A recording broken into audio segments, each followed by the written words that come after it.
Wondering what's next in your business or personal life? Welcome to Success to Significance, Life After Breaking Through Glass Ceilings, a podcast dedicated to helping you with all of life's challenges, discoveries, and opportunities. Whether you're seeking a new career, retirement, or simply wanting to make an impact in your community or the world. Join Jen Duplessis and her guests as they explore how to start, what to do when you're in the thick of a change or growth, and how to leave a mark in this world after breaking through your next achievement. You are moments away from the aha you've been seeking. Hey everyone, and welcome back to this episode of Success to Significance, Life After Breaking Through Glass Ceilings. I'm your host, Lady Jen Duplessis. And again, I want to say thank you so much for spending time in your day listening to this podcast. And I hope that, again, we give you actionable items for you to make a difference in your life. And so I appreciate that. And I want to also say, please continue to give us great 5-star reviews and comment so that we know, all of our guests know, what you really liked about what we're going to be talking about today. So with that, I want to take this opportunity to introduce my guest, LeaAnn Fuller. She is, there's a lot of different things that you are. I saw something on your email today and I went, ooh, the strategy thing. So, but then that isn't in here. So I don't know. But anyway, LeaAnn is an award-winning women's advocate, author, bookkeeper, financial coach, dashboard designer, and profit strategist. And what she does is she helps women in business by creating financial awareness beyond just the marketing and sales, which is what most people work on. And so listen, if you're a man, you want to listen to this because maybe you have a woman who has a business. And if you're a man, you want to listen to this because we all need to increase the financial awareness of our business beyond, the look, the likes, the comments, the follows, and things like that. So she's been doing this training and coaching for over 25 years with an accounting experience. Her background's in accounting. And I'm just really excited to ask you a whole bunch of questions. So welcome to the show, LeaAnn. We're happy to have you. Thank you for having me. I'm excited to be here. Yeah. Okay. So let's just kind of dig in. I know some of you have 3 basic talking points, which I don't think I've ever said that on a podcast. Like, here are your 3 talking points. But I met you at another event called She Accelerates. And I know that there was some other Growth and Beyond, where there were a lot of women and men speakers talking about ways that we can accelerate our businesses. But on this particular show, and so I definitely want to talk about those pieces, but on this particular show, we like to talk about these glass ceilings that you've encountered. Now, these aren't women glass ceilings. These aren't financial women salary glass ceilings. These are glass ceilings for everyone, whether it's in your personal life or in your business. But what glass ceiling would you like to share with our listeners of getting through that glass ceiling and what the struggles and challenges were, and then what you've learned? What are the lessons you've learned having gone through those glass ceilings or that glass ceiling in your life? So, one of the biggest glass ceilings, if you want to call it that, was being a single mom, raising 3 girls on my own, Oh, which is wow. probably one of the toughest things to get through, to really push through. And I tell you, I lived day to day, minute to minute sometimes between chasing them all, working 3 jobs sometimes. I always had a side business to make ends meet. So there's always something extra going on. And I don't know if you want to call that a glass ceiling, but that's probably the biggest one I ever had to get through. And I noticed that when they were young and, when it was at the worst, it's like we all get stuck sometimes. We all have our struggles. We all have to go through these things, right? And the way I look at it, and this is where I was stuck in that suffering Yeah. and Yeah. it was never ending. It was just rolling over. And how you start with a little snowball and push it down the hill, and by the time you get to the bottom it's a boulder. That's what Right. it felt like. And I'll never forget the time my boss at the time and mentor, he's like, well, where do you see yourself in 5 years? Because I was bawling hysterically. I was late for work. Like, I didn't know. I didn't know what I was going to feed my children for dinner that evening. That's how bad it was. And I think I must have, like, uh, I won't say what I said to him, but like, are you kidding me? Because Yeah. I Yeah. don't know know what I'm going to feed my children for dinner tonight. And Let you want alone me to think five about, years. yeah, and you want me to think about 5 years from now. I don't know what's going to happen tomorrow because I lived my life day to day. Mhm. And I never realized, it took me a while to realize at that point, he gave me permission to look up Mm, because I was so focused. yeah. Yes. And I was so focused on the challenges, on the struggles. And it gave me a chance to look up and see that there's more than that in life. Yeah. So what's one of the first action steps that you took to get out of that chaotic circle that you were in? So it took me a while, but one of the first things, so when you're not focused on the bad things and you start to focus on what's possible, doors start to open. Yeah. And that's what happened. Never heard of coaching before in my life. Then coaching started popping up all over the place. And I'm like, huh, maybe I need to start listening. You get that gentle tap on the shoulder, Yeah. and then the little nudge. And then it's like finally somebody pushes you out in front of a Mack truck. So you listen. Yeah. And that's what started to happen as I started paying more attention to the positive, changing that outlook. And that's when I think things really started to change. And so I'd say that was the first step, was just really changing my focus and Mhm. looking at what's possible instead of looking at the challenges, seeing the struggles and being stuck there. Yeah. Yeah. And, I have a motto called that, not called anything. It's mindset plus mechanics equals momentum. So you shifted your mindset and you started saying, this is what is possible because, you've heard me talk about the fact that you can't just will everything to be perfect and I'll just manifest it. You can't manifest everything without having some work behind it. And conversely, you can't be very knowledgeable and then not have the right mindset. So what is a mechanic that you did that started shifting your path? So, one of the things that I started to look at first, and you would think this would be no brainer because accounting is what I do, numbers is what I do. But I started taking a look at what was going on in my life Yeah. and what my finances looked like, which at the time were a hot mess. Won't lie, you know, single mom, three girls, you have the rent, you have the car, you have all the things, you have Yeah. groceries. I took some time and really looked at what was going on and looked at what was coming in and what was going out. And which was a little embarrassing, and I think that's why a lot of people don't look. You think if you don't look, problems will go away. Avoidance, right? Yeah. Avoidance. Yeah. Yep. So, I took a look, I wrote it all down, and I started making some changes. I started making changes with what I was spending. I started making changes with what I was making Mhm. I and love started that. asking for more. I've heard a lot of people say this, and actually Sharon Lechter, who, co-wrote Rich Dad Poor Dad, she has, a strategy that she taught me is every 3 months I physically print my bank statements, right? And I have to go through them meticulously and say, well, what's this $7.99 has been coming out every month? And I'm looking and go, it's been coming out, or it got renewed, or, after the last 3 months, the last quarter that I looked at it. And so when someone's thinking about this and they're thinking, okay, I need to look at everything and not the avoidance factor, because that's a big myth. If you avoid it, it's better to know every single day. Where are ways that people could be cutting expenses in business? And I'm Mhm. asking specifically because we all know the latte factor, and we know, save a penny, double it up every day. We already know all of these things. This is like, it drives me crazy because we don't have a health crisis in this world. We have a disease crisis, right? We just wait for the disease to come and then we start looking at it. And what you're talking about in the financial perspective here for business is don't wait for the disease, work on preventing the disease by looking at it every single day, as painful as that might be. So what are some areas that people could cut expenses in business that you find are just habitual? So, the way I look at it is your money should be doing one of three things for you.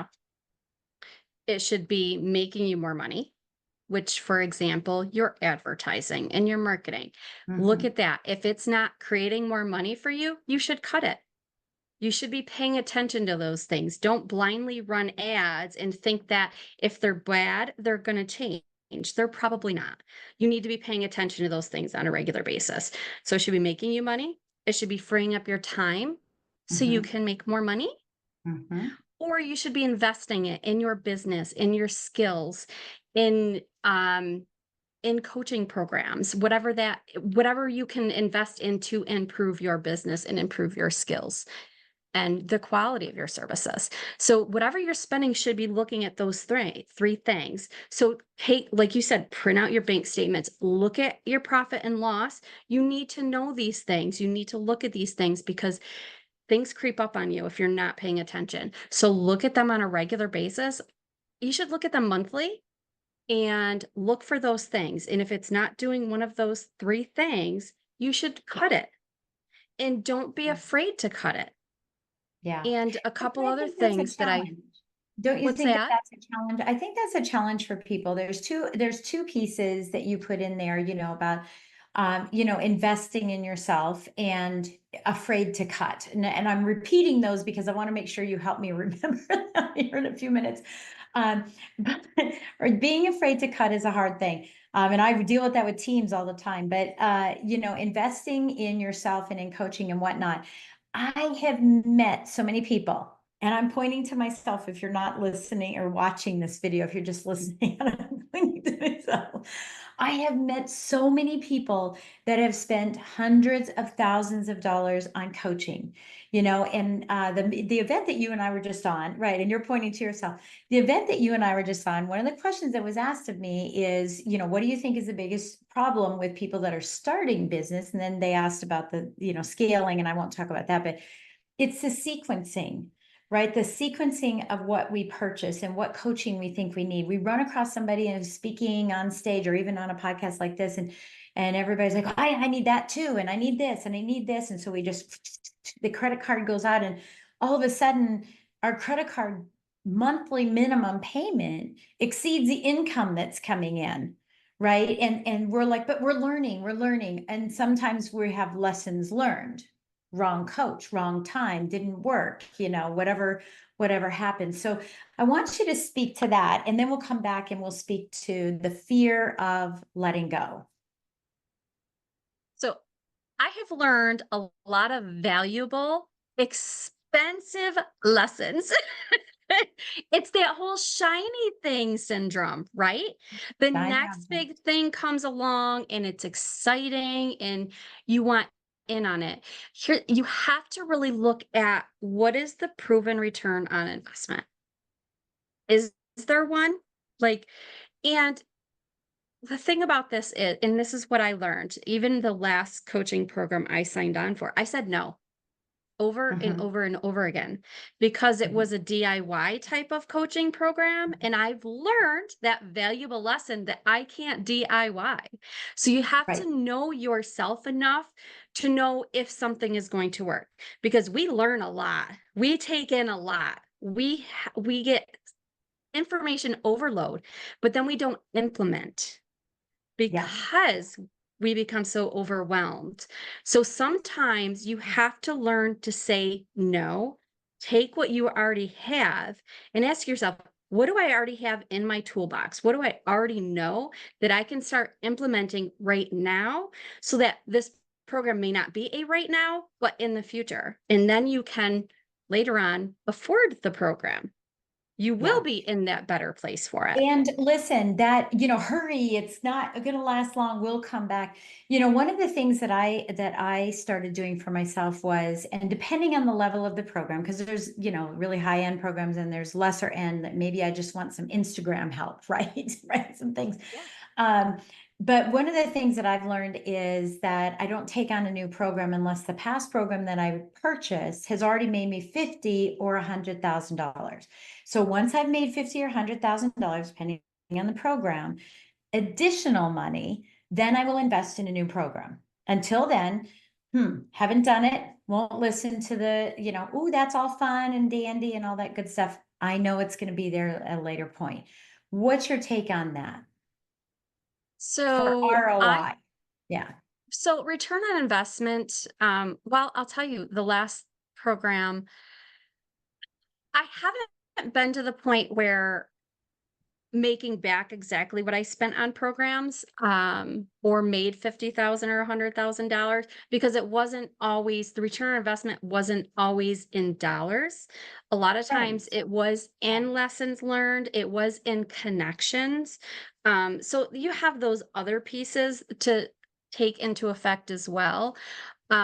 But I think definitely you should be able to double that investment, triple that investment. And they should be able to show you where that's possible. But again, there's also a piece of knowing yourself, Yeah. knowing what you Oh, yeah. need. Yeah. What lessons have you learned in the past? But you definitely want to be doubling, tripling your investment, or making sure, don't sign on to a yearly thing. Maybe is there a trial by fire of the program, something like that, because the programs are always there. And I'll tell you this, if the programs aren't always there, there's a reason for it. Right. And you may Right. thank yourself later on that you didn't Right. sign up for that Right. How program. long have they had the program? Yeah, yeah. Yes. Yeah, I totally agree. Yes. And I think you make a really good point. It isn't always the monetization, the monetary piece of it.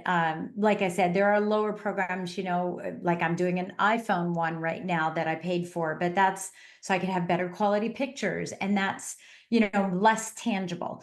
It's an intangible in, just being able to have nicer pictures that I'm putting online instead of bad pictures, right? Uh, so I think, you have to have the bottom line is you've got to have a mechanism for measurement. You just have to have a mechanism for measurement. So let's Yes. talk about the fear of like letting go of some expenses. Sometimes there are, and look at my team, I'll be very transparent with my team. There have been times where I want to pay them more and I do. And then there are times I call them and I go, hey, look, it's not as lucrative as it was. And rather than letting you go, can you take less? And they do. And these are my 1099s, but they do because I don't want to put myself in a situation where I'm paying them and not being able to pay any bills. What are Yeah. your thoughts about that letting go? And I've heard this in my team, but they're so nice. They're so nice. I know. I like them so much. So there is a lot of power in no. There's a lot of power in being able to say no to programs, being able to say no to stuff. But you need to be able to, there's so often we get so invested into something that we keep throwing bad money after After, good money after bad money, yeah, right? Instead of pulling back, seeing what our options are. And because here's the worst thing is a good opportunity comes along and you don't have the cash flow for it because you are so invested. So yeah, look at it, think about it that way, yeah, is if you keep throwing good money after bad, it's only you that's going to lose out. At some point, you have to say enough is enough and ask yourself a few questions. Is this something I can get out of? Is this a program that I'm not getting the value out of? And why are you not getting the value out of it? Because I've learned a lot of expensive lessons, but out of those lessons, I also learned that part of that was me, is I didn't take advantage of some of the tools. So correct. if you can't, then what can you be doing to get your money back out of it? Because a lot of times that's what it is. Sometimes it's not the program, sometimes it's us. And that's why I said before, you have to know yourself enough to say, am I going to follow through with this before you sign up? And once you sign up, then you almost have to go through with it Yeah, sometimes. yeah. Yeah, and I mean, look, I have several coaches, but they're for different reasons. And I think that, having a coach that's going to give me a bunch of assignments and then I'm stressed because I have 5 coaches giving me assignments is completely different than one that's very tactical and mechanical and the other who's mindset, long-term, road mapping, those types of, positive energy, all those things. I think that that's a different thing to look at as well is, what that has in there. Okay, well, wonderful. Well, thank you so much for sharing sharing that. But let's talk about creating the fastest path to cash. Okay. So that's going to be different for everybody. And here is, I'll talk about shiny thing syndrome again. Sometimes Shiny object shiny, syndrome, yes, SOS, meaning help. yes, yes, right. So, and if you're in corporate America, have been in corporate America, you're probably very familiar with the thing. If it works, great, let's change it. Right? Because that happens. I saw that happen Yeah, so much. If something yeah, is working and it's good, something shiny comes along, something looks better, so you change everything, right? The fastest path to cash, a lot of times, is looking at your history.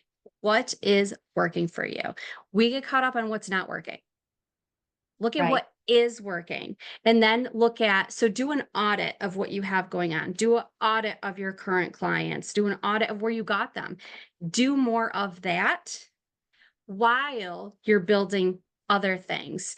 You know, I was reading somewheres where the drive-through came about, right? I think it was 1975. There was a McDonald's near a base, a military base. They couldn't be in public in their uniforms. So McDonald's had this great idea of they busted a hole in their building, and here comes the drive-through. What is Wow. missing out there? What do people need out there? What do you need? Because oftentimes, if Yeah, you need something, other people need it as well. So yeah, there is a lot of brainstorming. There's a lot of looking at what opportunities are out there. So there's two pieces to this, is to keep doing what's working. If it's working, don't change it. If yeah. it's not broke, don't fix it. But what else is going on around you, in your community, in the environment, in the world? What needs can you fill? And that's where you're going to find the fastest path to cash.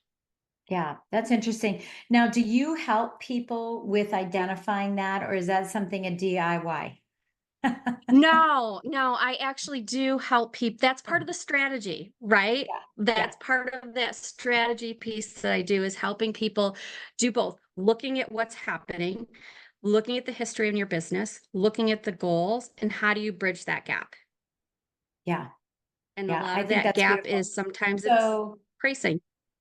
yeah, and sometimes I think too, the thing with gaps, you and I were talking about this last week, and we were talking on the phone, about gaps, right? I think you use a different terminology. I know you said gap now, but I use a gap map, right? Well, you use the CEO dashboard, right? The CEO Mhm. dashboard.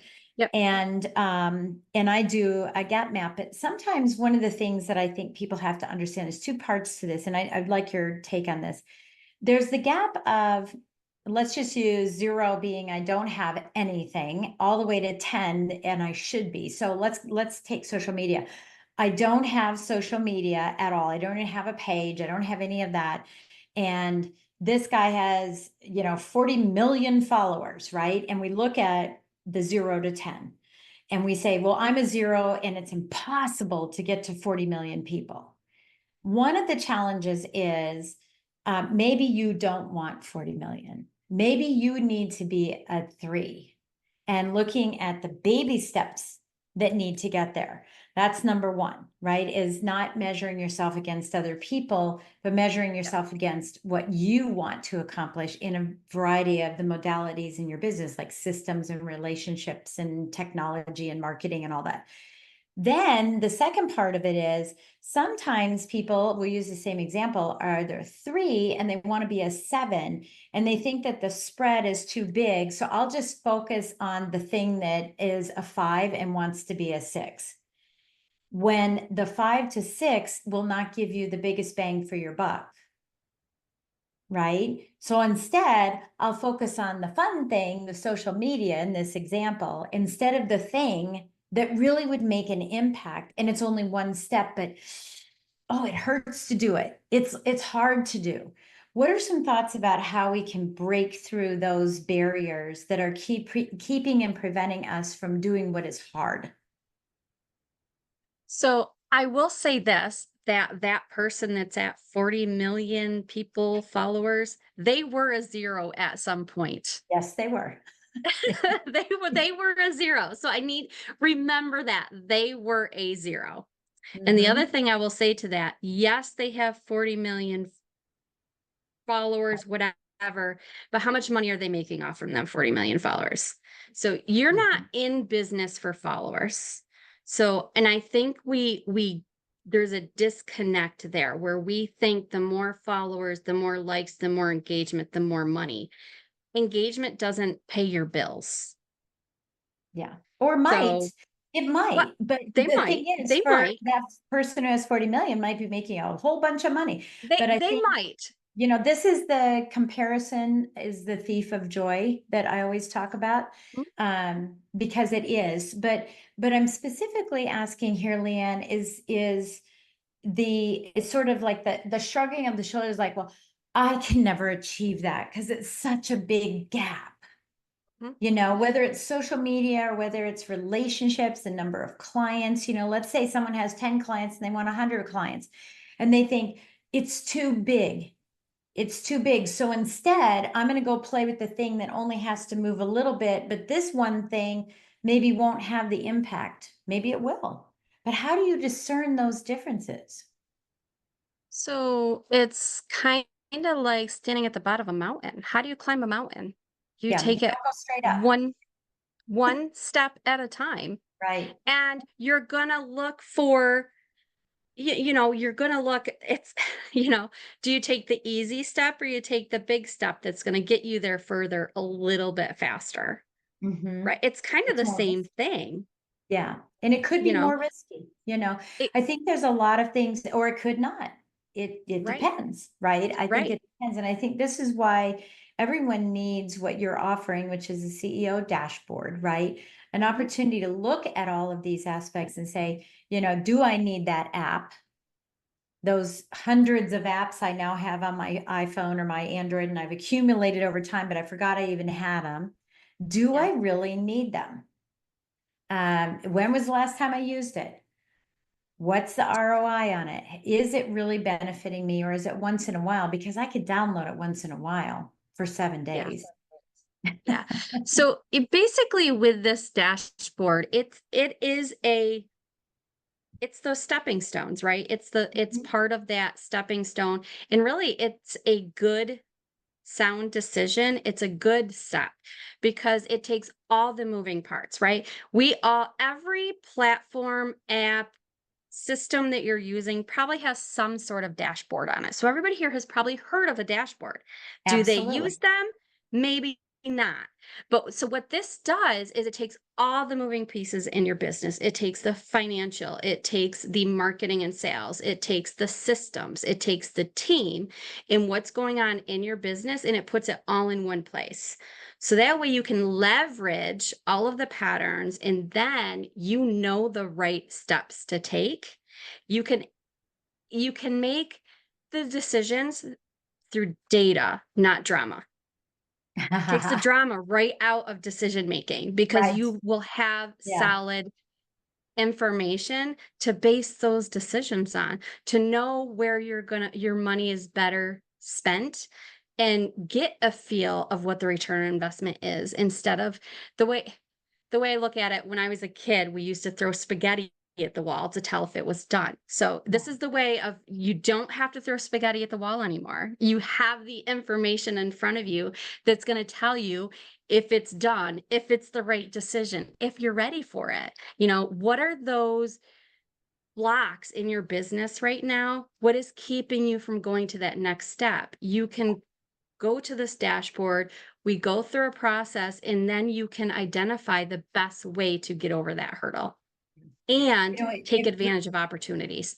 Yeah, and yeah, because if you're gonna say no because you don't want it, not no because you can't afford it. When I think about this with Starbucks, one of the things that Starbucks does is every 6 seconds around the world, they know how fast a barista is working, how many people came through the drive-through, how many people were this, how many of this they bought, that, da, da, da. They are statistically ridiculous. But it makes Yep. them why they're so good, right? They're so great at what they do.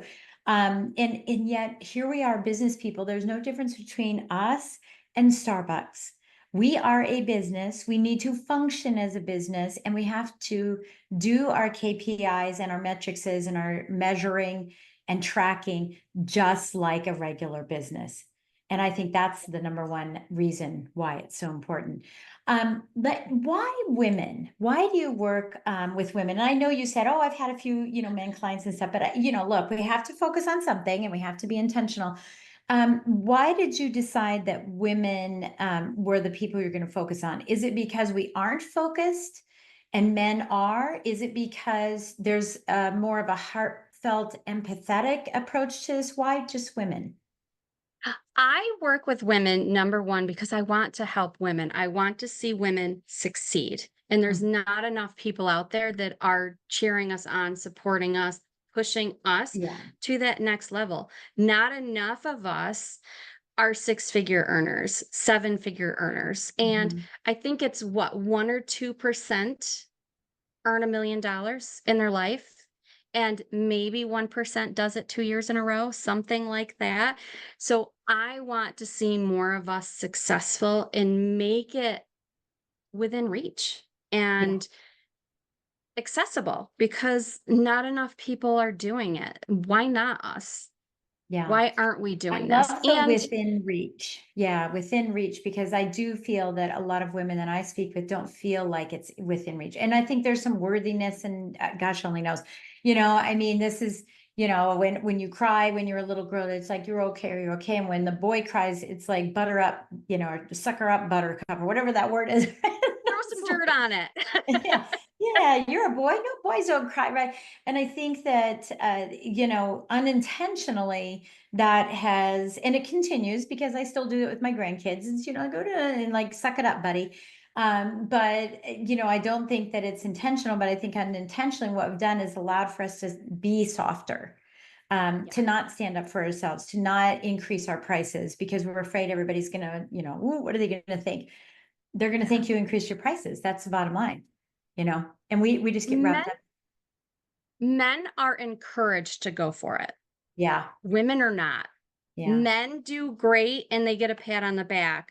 Women insert ourselves and we get labeled Aggressive, as assertive, aggressive or flashy. too much or Yeah. and those are the things that hold us back, and I want to be a part of stopping that. And so often we forego the finances to our husband or our spouses or partners, and we don't feel like we're not taught those things as much as the men are. They're taught they have to be Yeah. the men of the household. They have to do the things, and we're taught to, and I don't that's not the case so much anymore. And I know that, but there Yeah. is still some of that happens. And again, I want to be a part of the awareness so that we know we can do this too. Yeah. I think the new, then it's not even a new age. It's just, continual growth and stuff. I can't imagine, uh, and this is why I asked the question, right? Because I personally cannot imagine what my life would be like if I didn't have 40 years in financial services and 40 now years in real estate investing and negotiating and looking at ROIs and contract writing and all of that. I can't imagine my life without having any of that in it. And yet there are so many women that have not an iota of that in their world. Yeah. Yeah. What's interesting about sequencing when I was talking about that, earlier is that, the sequencing is establish a name, get an LLC, open a bank account. And really the establishment of sequencing should be starting off with the finances, understanding finances, because your very first step in getting an LLC costs money. Opening a bank costs money. Now you have to manage the money. Now you have to, and I think the very first step should be know your numbers, right? By the numbers, know your numbers. And yeah, I think that's really cool. LeaAnn, what would you like to leave with people that are listening? A quote or a mantra, a book that you've read that you'd like to leave with everyone that says something about what's important to you?